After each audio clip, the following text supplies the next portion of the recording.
The first gunshot echoed through the sterile hallway like thunder cracking across a quiet sky, and for a moment, time itself seemed to freeze.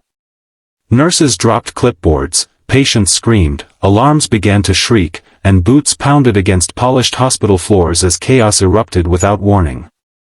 In the middle of it all stood a young rookie nurse, barely noticed by anyone just minutes before, clutching a tray of medication with trembling hands.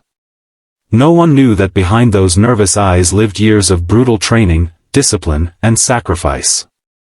No one knew that the quiet nurse everyone overlooked had once survived the most elite military selection on Earth. And no one knew that in the next few minutes, that hidden past would be the only thing standing between life and massacre. If you believe in kindness, second chances, and the idea that people are more than what they seem on the surface, take a moment right now to like this video, comment where you're watching from, share it with someone who needs inspiration, and subscribe to the channel to support more stories like this. The military hospital had always been a place of controlled urgency, where tension existed but rarely exploded into fear. It was a facility built for wounded soldiers, for recovery, for hope after war. The rookie nurse, Ethan Cole, had only been working there for 3 weeks. He was quiet, polite, and almost painfully humble. Other staff members assumed he was inexperienced, maybe even too soft for such an intense environment. Some senior nurses whispered that he looked lost half the time, like someone who didn't belong in a high-pressure trauma unit.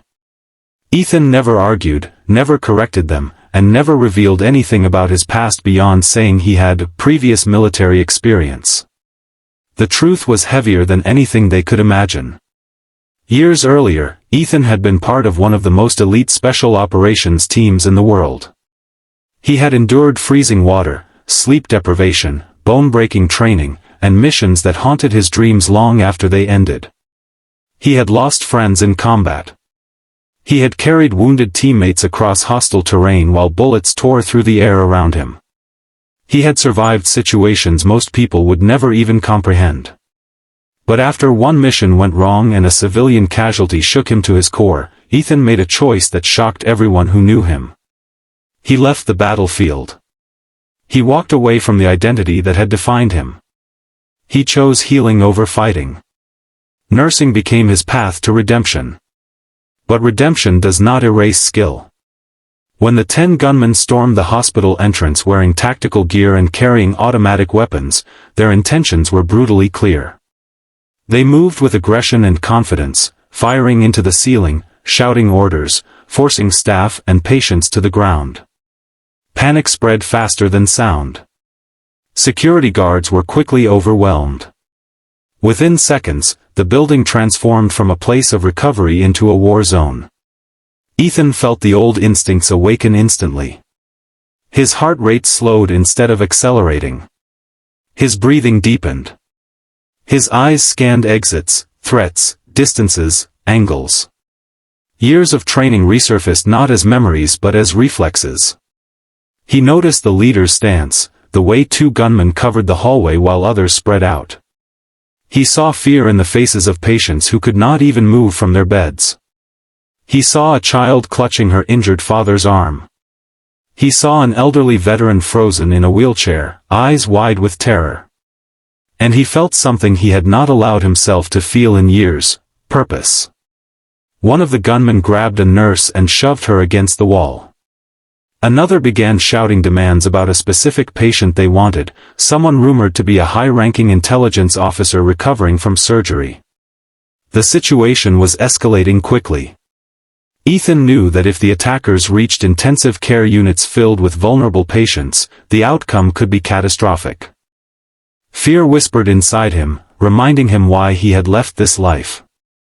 He had promised himself he would never return to violence. He had sworn he would dedicate his hands to healing, not harm.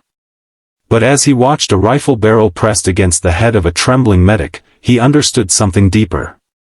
Protecting life sometimes required stepping back into darkness. Ethan quietly slipped down a side corridor while everyone's attention focused on the shouting gunman. His movements were calm, controlled, almost invisible. He located a supply room and quickly assessed what he could use.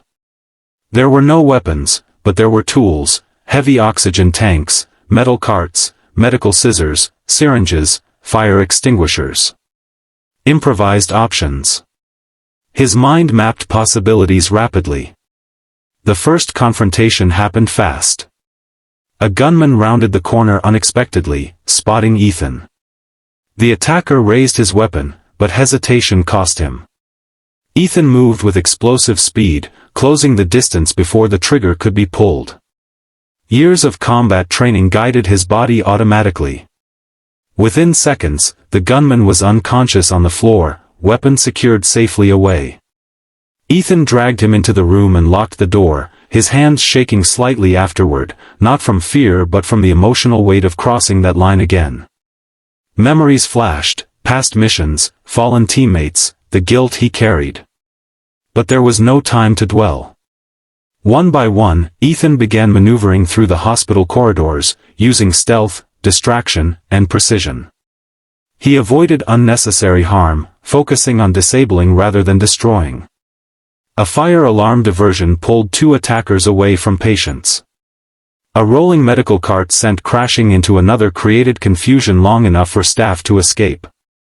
He coordinated silently with a security officer he found injured but conscious, passing along weapons and instructions.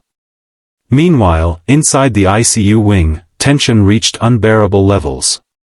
Patients cried, machines beeped erratically, and nurses tried to remain calm despite terror gripping their hearts.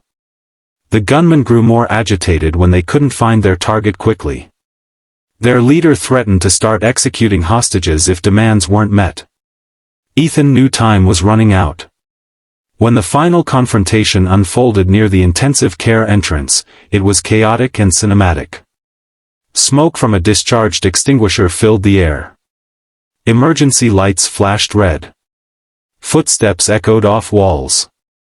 Ethan used shadows, timing, and surprise to separate the attackers.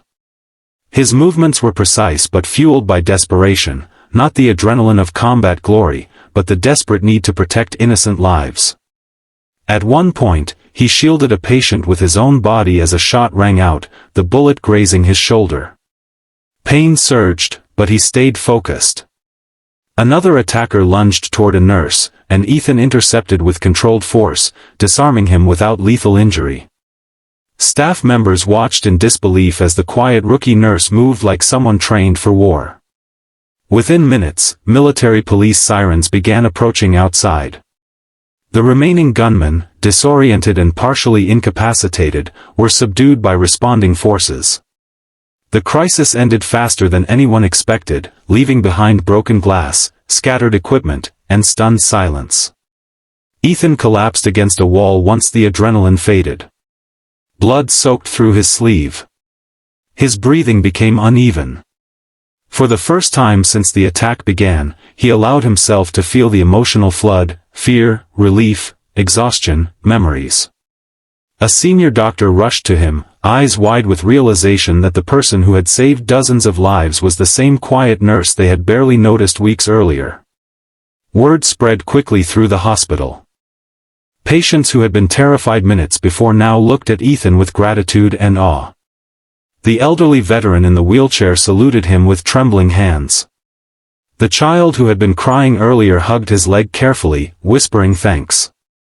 Nurses who once doubted his competence now saw the depth of strength behind his humility. But what moved Ethan most was not admiration. It was the realization that he had finally reconciled his past with his present. He didn't need to choose between warrior and healer. He could be both. Protecting life had always been his mission, only the battlefield had changed. As he was placed on a stretcher for treatment, tears filled his eyes, not from pain but from release. The guilt he carried for years loosened its grip. For the first time since leaving the military, he felt worthy again.